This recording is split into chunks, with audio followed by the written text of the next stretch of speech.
아멘. 안녕하세요. Welcome to Sunday worship service. Forgive me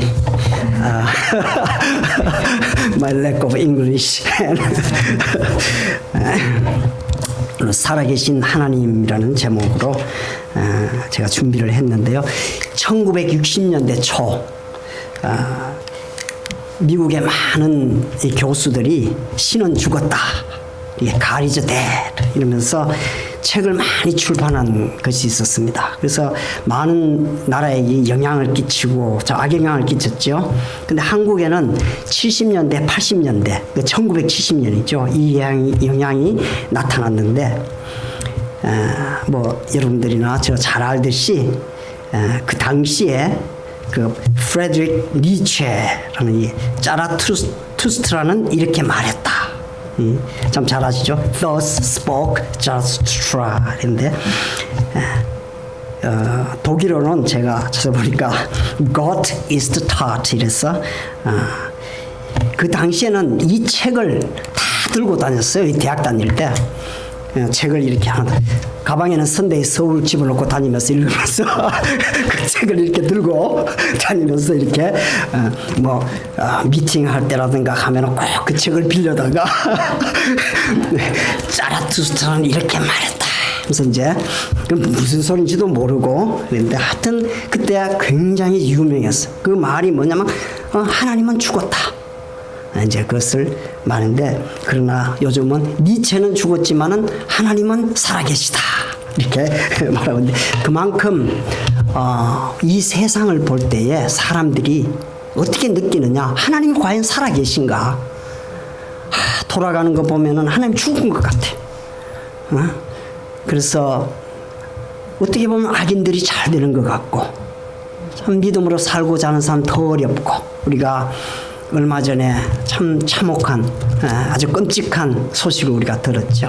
전도사님 가정이 온 가족이 다 그 난리를 지키고 그런 아주 우리 가까운 교회에서 그런 일이 벌어졌습니다. 어쨌든 부활이 없다고 이렇게 주장하는 사두개인, 이 사두개인들은요 원래 솔로몬 당시 왕 시대에 사독 제사장이 있었어요. 거기서부터 유래해서 나온 종파라고 할 수가 있는데 제사장 중심이었죠. 거기서 주로 모세 오경, 창세기, 출애굽기, 레위기, 민수기, 신명기 요 5가지만 꼭 믿고 그 외에 성경은 다 안 믿었어요. 역사서라든가 여러 선지서 이런 것들은 다 믿지 않고 오직 모세 오경만 참 진리의 말씀이다 믿고, 근데 이 사람들이 주로 정치하고 결탁을 많이 했어. 그러다 보니까 이 분위기가 아주 세상적으로 흘러가서 이 세상에서 어떻게 하면 잘 살까 이러다 보니까 부활이 있으면 되지 않는다 이런 결론을 내린 그런 종파예요. 부활을 부정하던 바리새파는 그래도 부활을 인정을 했지만은 이들은 부활을 하지 않았습니다. 그래서 예수님을 찾아와서 사도행전 이 질문을 한 게 나옵니다. 우리가 성경을 찾아보면 24절에서 27절 본문 말씀으로 돌아가서, 칠형제가 있었는데 마지가 아내를 얻었는데 자식이 없이 죽었어요.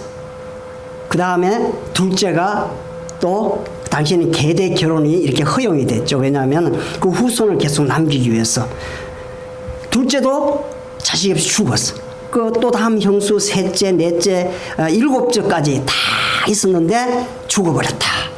근데 만약 부활이 있다면, 다시 살아난다면은 누구의 아내가 되겠습니까? 이 질문을 했어. 이게 가능할까요? 성경에는 이 비슷한 내용이 나와요. 어디에 나오느냐면 유다가 며느리 다말을 데리고 있을 때에 아들이 있었죠. 첫째 아들이 자식 없이 죽었어요. 그 다음 둘째 보고 가서 형수를 아내로 취해서 참 후대를 계승하라 그랬는데 거절하다가 죽었어. 둘째도 마찬가지 죽었죠. 그러다 보니까 아들 셋이 다 죽고 한 내용이 있지만은 그래도 7가지는 좀 불가능한 이런 어떻게 보면 굉장히 논리적이고 합리적인 이런 생각을 하는 것 같은데 여기에 확 매이다 보니까 이상한 또 이야기를 만들어내 가지고 이런 이야기를 질문했습니다. 이때 예수님께서 대답이 있죠. 사실 우리가 이런 부활에 대한 생각을 할 때 여러 가지 우리가 생각을 할 수가 있습니다. 과연 우리가 부활해서 천국에 가면은 부모와 자식과의 관계는 어떨까? 이게 참 궁금하잖아요. 거기 가서도 계속 아버지하고 어머니하고 살아야 될지, 아니면은 또 어린아이일 때에 죽으면은 어떤 이제 천국에 뭐 내가 본 천국 이런 데서는 천국에 가면은 어린아이가 죽었을 때 어린아이 그대로 있더라. 이렇게 어린아이는 특별 케어를 받고 있더라. 왜냐하면 뭐 그런 이야기를 하는 사람들이 있어. 왜냐하면 우리가 이 땅에서 살면서 합리적인 생각과 그리고 논리적인 어떤 그런 거기에 너무 익숙해 있다가 보니까 천국에 대한 부활에 대한 여기에서는 이해가 잘 안 갈 때가 많아요. 그러다 보니까 이 세상에 있는 논리를 가지고 천국을 생각하다 보니까 그런 상상력이 발동될 수도 있고, 그래서 그것이 뭐 천국에 가보질 않아서 모르겠지만은 어쨌든 그런 생각을 할 수밖에 없는 것 같아요. 그래서 이들이 결국 천국에 대한 분명한 믿음, 이것을 오늘 본문 말씀을 통해서 새롭게 가지는 시간을 가졌으면 좋겠습니다. 첫 번째로 우리가 30절 우리가 한번 보겠습니다. 본문 30절요. 우리 같이 읽어보겠습니다. 시작. 부활 때에는 장가도 아니가고 시집도 아니가고 하늘에 있는 천사들과 같으니라. 부활 때는 장가도 가지 않고 시집도 가지 아니한다. 이렇게 말씀하고 있어요. 왜냐하면 이들은 모세 오경의 말씀은 부활에 대한 내용이 없다는 거예요. 죽었다 살아났 그런 내용도 없고 아무것도 없다 그랬는데 예수님께서는 이 부활 때의 그것을 구체적으로 모세 오경을 가지고 지금 설명을 하고 있습니다. 너희가 29절 보게 되면 너희가 성경도 하나님의 능력도 알지 못하는 거로 오해했다. 성경을 그렇게 공부를 많이 하는 사두개인들, 성경에 대해서 모든 것을 알고 있다고 하는 그 사두개인들도 하나님의 능력도 알지 못하고 오해했다. 이렇게 말씀하고 있어요. 우리가 하나님의 능력이라는 것은 창조의 능력인 거죠. 그 창조의 능력을 창세기를 통해서 그렇게 많이 공부를 했는데도 하나님의 그 능력을 인정하죠. 왜냐하면은 우리가 이 땅에서의 그 논리와 그 합리적인 생각과 지식과 그것을 많이 받다 보면 거기에 매여가지고 더 이상 하나님의 그 능력과 또한 성경에 대한 말씀하는 것을 오해하는 경우가 많다는 것을 말씀하고 있습니다. 우리가 누가복음 20장 34절 35절을 보게 되면요, 거기는 좀 더 구체적으로 같은 내용인데 예수께서 이르시되 이 세상의 자녀들은 장가도 가고 시집도 가되 저 세상과 및 죽은 자 가운데서 부활함을 얻기에 합당히 여김을 입은 자들은 장가가고 시집 가는 일이 없으며. 사실 결혼이라는 것은 굉장히 축복이죠. 하나님께서 처음 세상을 창조하시고 처음으로 이 기관을 만든 것이 가정입니다. 이 땅에서 어떻게 보면 하나님께서 저희들을 돌보시고 하는데 이 가정을 굉장히 중요시 여겨요. 이 성경에도 보면 가정에 대한 이 내용들이 상당히 많이 나오죠. 그만큼 이 가정은 이 땅에서는 중요하다는 거예요. 우리가 직장에서 사회에서 피곤하고 지칠 때에 어디 가서 이 치료를 받습니까? 가정에 돌아가면 치료를 받잖아요. 자식을 보면서 치료를 받고 자식이 커나가는 것을 보면서 또 그리고 남편과 아내를 통해서 집에서 밖에서는 요거도 먹고 있다가 집에 와서 여보 하면서 이제 밥 한 그릇 그거 한 번 먹고 다 치료받잖아요. 실제로 뭐 안 그런 경우도 있겠지만은 완벽하지는 못하지만은 그래서 이 가정이 그렇게 중요하다. 그래서 이번에 우리가 이웃교회에 그 전도사님 한 가정이 그냥 죽어버리는 참사죠. 너무 그 끔찍한 그 일이 우리가 충격을 받는 거예요. 왜? 가정이 다 없었어.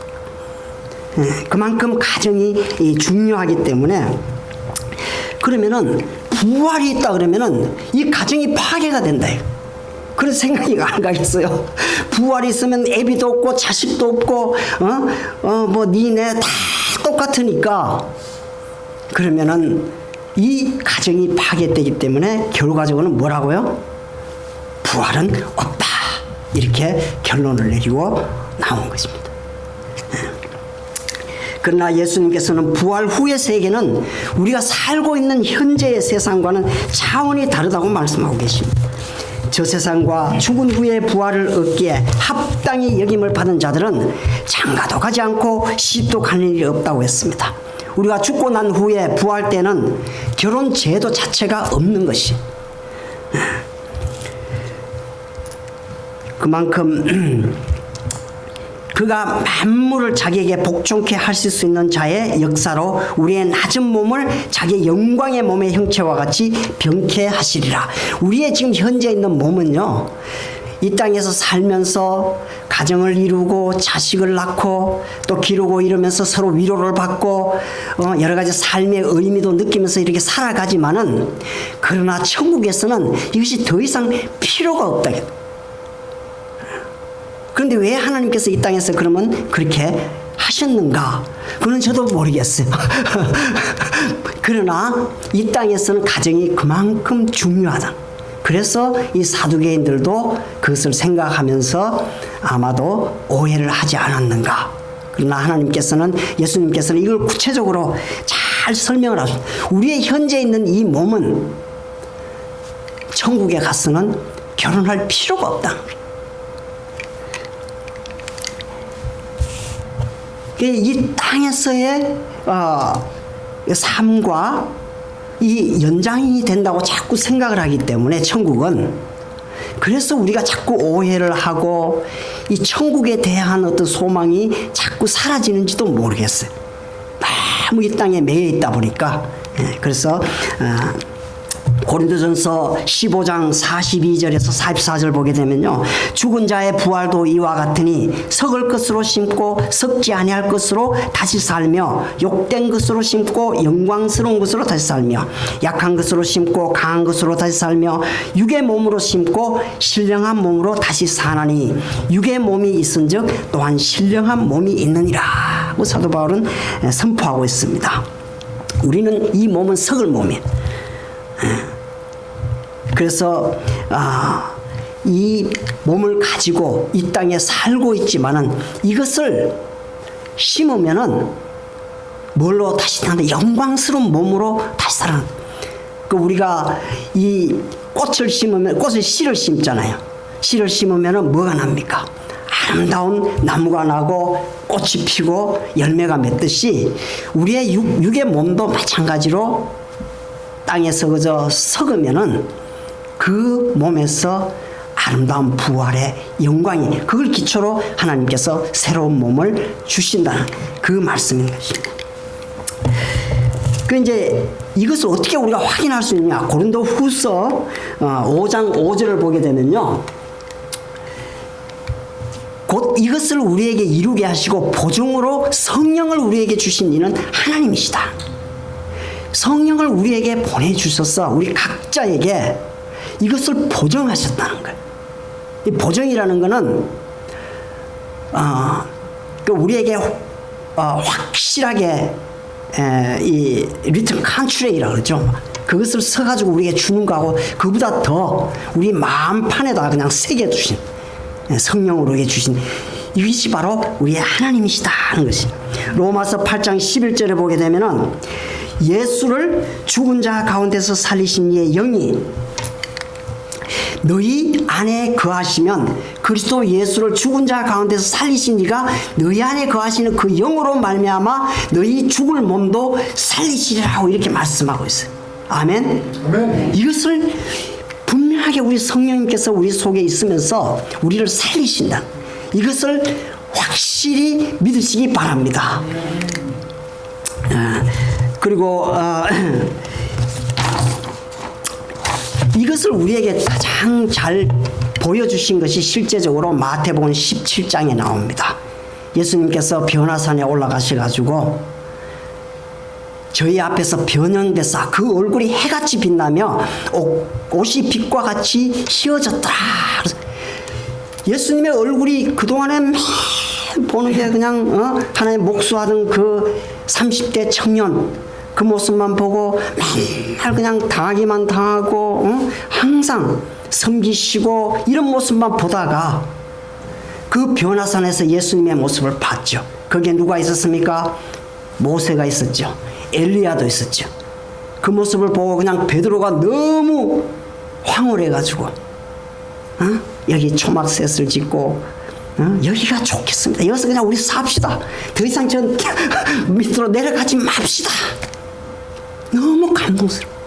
바로 이와 같이 예수님의 이 형상대로 우리가 부활한다는 거예요. 이 형상을 우리에게 주신다고 약속했습니다. 바로 이것이 바로 부활의 몸이라는 거예요. 우리가 로마서 8장 23절에 보는 이뿐 아니라 또한 우리 곧 성령의 처음 익은 열매를 받은 우리까지도 속으로 탄식하며 양자될 것 곧 우리 몸의 구속을 기다리느니라. 이 부활 때에는 현세 우리의 모든 소망이 완전히 성취되는 것이기 때문에 이것을 아주 잘 표현한 것이 디도서 2장 13절 복스러운 소망이라 그랬어요. 복스러운 소망과 우리 크신 하나님 구주 예수 그리스도의 영광이 나타나심을 기다리게 하셨느니라. 이렇게 말씀하고 있어요. 우리가 다시 되돌아보면요. 그날에는 장가도 안 가고 시집도 안 갑니다. 목사가 내 남편이 될 필요도 없습니다. 어제 하루 종일 저는 잠만 자고 아니 저 목사가 설교를 준비하는 건지 잠만 디비져 자는 건지 항상 불안해가지고 이렇게 살피는 것을 봤는데 그럴 필요 없다. 천국에서는 더 이상 결혼 제도라는 게 있을 필요가 없습니다. 왜냐하면 그건 제가 어떻게 참 어제 제가 기도하면서 생각을 해봤는데 상상이 안 가더라고요. 저도 아직도 세상에 미련이 많은지 아니 어떻게 결혼도 없는 그곳에서 무슨 재미로 살아갈까? 이제 젊은이들은 그렇게 생각할 수도 있고 그렇지만은 정말 이 땅에서의 우리 행복하죠. 얼마나 행복해요. 우리가 참 이경희 집사님과 우리 로버트 부부를 보면은 참 부럽잖아요. 얼마나 행복하겠어요. 그렇게 행복한 게 당연히 마땅하죠. 그러나 그 행복보다도 이 예수님을 나의 남편으로 모시고 나의 구주로 모시고 이 천국에 사는 우리 모습은 비교할 수가 없던 우리가 상상할 수 없는 그런 행복이 그곳에 있는 줄 믿습니다. 그래서 우리 계시록 21장 3절 4절 보게 되면요. 아픈 것이나 슬픈 것이 다시 없다고 말씀하고 있습니다. 하나님께서 친히 장막에 이렇게 거하시면서 우리 눈에 눈물을 다 닦아주시고 뜨겁게 사랑해 주십니다. 이러한 우리 몸의 구속은 예수 그리스도께서 재림하실 때에 이루어집니다. 이것이 바로 우리 디도서에 말씀했듯이 정말 복스러운 소망이 된 줄 믿습니다. 그리고 우리가 30절 하반절 보면요. 우리는 거기에 천사와 같다 이렇게 합니다. 근데 사실 예수님께서는 천사와 같다고 표현한 것은 전부는 아니죠. 천사는 우리의 천국 가면 종이 됩니다. 우리를 섬기는 종이지 천사하고 우리하고는 차원이 달라요. 우리는 누구와 같다고요? 하나님의 형상을 덧입고 예수님과 똑같은 그런 몸으로 이렇게 부활을 하게 돼요. 그래서 동등하게 천사와 동등하다는 것은 죽지 않는다는 거예요. 그만큼 우리의 부활의 자녀들, 부활할 우리의 자녀들은 절대 죽지 않는다는 그 말씀입니다. 그것이 요한복음 11장에 보면 나는 부활이요 생명이니 나를 믿는 자는 죽어도 살겠고 무릇 살아서 나를 믿는 자는 영원히 죽지 않으리니 내가 이것을 믿느냐고 물었었습니다. 이와 마찬가지로 지금 믿는 우리들은 영원히 죽지 않아요. 죽음을 맛보지 않고 잠자다 보면 아침에 깨듯이 눈을 떠보면은 천국에 와 있는 것입니다. 그것이 바로 우리 부활을 믿는 믿음의 자녀라는 것입니다. 그리고 하나님의 자녀로서 영광을 누리게 됩니다. 부활의 자녀들은 예수님을 믿음으로 하나님의 자녀가 되는 권세를 주셨다고 요한복음 1장 12절은 말씀하고 있습니다. 그래서 우리가 하나님을 아버지로 모시고 모든 성도들은 형제고 자매고 이렇게 사랑하게 되는 것입니다. 하나님 나라 전체가 하나의 가정처럼 가정보다 훨씬 더 아름답고 행복한 곳이요 가정과 비교할 수 없는 행복을 누리는 곳이 바로 하나님의 나라입니다. 우리 하나님의 자녀요 부활의 자녀라는 사실을 이 확신을 가지고 영원한 하나님 나라를 소망하며 살아가시기를 주님의 이름으로 축복합니다. 사도 바울은 이런 소망을 가지고 살았습니다. 저의 기다리는 바 하나님께서 향한 소망을 나도 가졌으니 곧 의인과 악인의 부활이 있음이라. 사도행전 24장 15절에 말씀하고 있습니다. 이와 마찬가지로 부활이라는 것은 예수 믿는 사람도 부활하고 믿지 않는 사람도 부활하게 되는 거예요. 믿는 사람들은 어떤 부활로요? 영광의 부활, 하나님께서 들어가는 하나님의 나라로 들어가는 부활이지만은 믿지 않는 자들은 어떻게? 사망의 부활로 영원한 심판 가운데 있는 부활로 간다. 이렇게 말씀하고 있습니다. 우리가 부활을 얻기에 합당한 자로 여김받게 된 것은 우리가 잘났기 때문입니까? 아니죠. 우리가 착한 일을 많이 했기 때문도 아닙니다.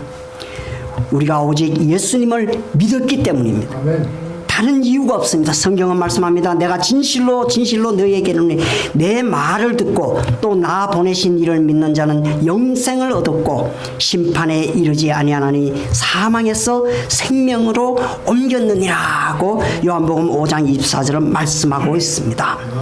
우리는 예수님을 믿고 예수님을 보내신 하나님을 믿음으로 영생을 얻었습니다. 또 하나님의 자녀들이 되었습니다. 우리는 이미 사망에서 생명으로 옮겨졌습니다. 이미 사망에서 생명으로 우리의 삶의 터전이 이미 바뀐 것입니다. 우리가 이 땅에 살더라도 예수님을 믿음으로 말미암아 우리가 영원히 죽음에서 벗어났습니다. 죽음을 더 이상 맛보지 않고 성령 하나님께서 우리가 죽을 때에 참 걱정이 많이 되기도 해요. 저도 가끔 어떻게 교통사고 나서 죽을 것이 아닌가 뭐 여러 가지 운전을 하다 보니까 그런 경우가 많은데 그런 것이 아니고 우리가 하나님께서 우리의 생명을 가져가실 때는 죽음을 맛보지 않고 간다는 것을 믿으십시다. 아멘. 예. 다음에는 부활의 자녀들은 어떻습니까? 항상 살아있습니다. 31절과 32절 말씀을 한번 보여주시기 바랍니다. 본문 말씀? 네, 본문 말씀 마태복음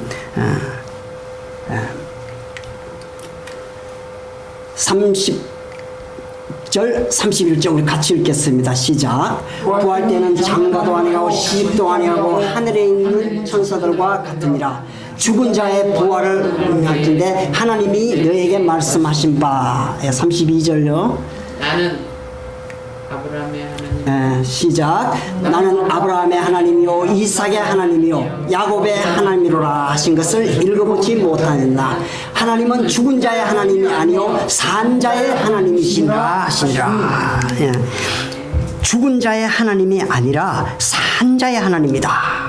누가복음 20장 37절을 보면 죽은 자의 살아난다는 것은 모세도 가시나무 뜰기에 관한 글에 보였을 때 주를 아브라함의 하나님이요 이삭의 하나님이요 야곱의 하나님이라 칭하였나니, 아브라함이나 이삭이나 야곱은 모세 때에 이미 몇백 년 전에 다 죽어서 막벨라 굴에 장사되어서 다 뼈의 형체도 아마 없었을 거예요. 그러나 하나님 안에서 그들은 어떻게 살아있는 자라고 지금 말씀하고 있습니다. 예수님을 믿은 자들은 이미 하나님 품 안에 있어서 산자의 하나님으로 우리가 살아있음을 믿습니다. 여기에 보면 현재형을 썼어요. 우리 그 히브리 본문에 보게 되면 현재 아브라함의 하나님이고 이삭의 하나님이고 야곱의 하나님이라고 말씀하고 있습니다. 과거로 썼으면은 과거에 내가 그때는 아브라함의 하나님이었지 지금은 아니야 이렇게 하면은 우리가 이 부활의 소망이 사라지는 거예요. 참 과거에 내가 신앙이 좋았는데 내가 왜 이래 이런 생각을 하죠. 과거에 그 하나님도 똑같은 산자의 하나님이고 지금 내가 힘들 때도 산자의 하나님인 것을 믿으시기 바랍니다. 이게 믿음입니다. 우리의 좀 행동에 좀 어떤 행위에 의해 가지고 좀 더 내가 믿음 생활을 잘하면은 내가 잘 믿는 자 같다가 또 내가 조금 힘들고 그러면은 이제 믿음이 또 사라지고 그것이 굉장히 반복되는데, 그러나 하나님은 그렇지 않다는 거예요. 그때나 지금이나 우리가 성경을 읽어보면 아브라함도 그렇고 이삭도 그렇고 야곱 3대에 걸쳐서 많은 허물을 남깁니다. 끝까지 데리고 가시는 분은 누굽니까? 살아있는 하나님이 있었습니다. 이 하나님께서 우리를 끝까지 천국까지 데리고 가실 줄 믿습니다. 우리가 고린도전서 15장 57절과 58절을 보겠습니다. 같이 읽겠습니다. 시작. 우리 주 예수 그리스도로 말미암아 우리에게 이름을 주시는 하나님께 감사하니, 그러므로 내 사랑하는 형제들아 경고하며 흔들리지만 항상 주의 일에 더욱 힘쓰는 자들이 되라. 이는 너희 수고가 주 안에서 헛되지 않은 줄 아미라. 우리가 이 땅에 주님을 섬기다 보면 여러 가지 참 갈등이 될 때가 많습니다. 참 지난주에는 우리 멕시코 선교사님들이 오셔가지고 그 미싱을 참 콜렉트 해가면서 고생을 많이 하시더라고요. 또 그리고 우리 주님의 교회, 토니 주님의 교회에서는 터키도 우리가 좀 섬기고 있고, 이 작은 교회에서 그렇게 섬기는 게 쉽지가 않습니다. 큰 교회도 할 수 없는 일들을 하면서 갈등이 생길 수도 있지만은, 그러나 그리스도로 말미암아 우리에게 이임을 주시는 하나님께 감사한다. 그래서 이 사도 바울은 내 사랑하는 형제들아 경고하며 흔들리지 말며 항상 주의 일에 더욱 힘쓰는 자들이 되라. 왜냐하면 너희 수고가 주 안에서 헛되지 않은 줄 알미니라. 이렇게 약속하고 있습니다. 우리가 참 합리적인 생각, 또 논리적인 생각, 이런 것들을 다 매이다 보면은 우리가 쉽게 이 세상의 흐름에 따라갈 수가 없고 믿음을 떨어버릴 수가 있습니다. 그러나 거기에 매이지 않고 우리가 반드시 우리의 현재 약한 몸이 부활하여서 영광스러운 몸으로 우리 주님과 똑같은 몸으로 다음 열매로 천국에서 살 것을 소망하며 끝까지 우리 믿음으로 살 수 있기를 주님의 이름으로 축복합니다. 기도하겠습니다. 전능하신 하나님 아버지, 저희가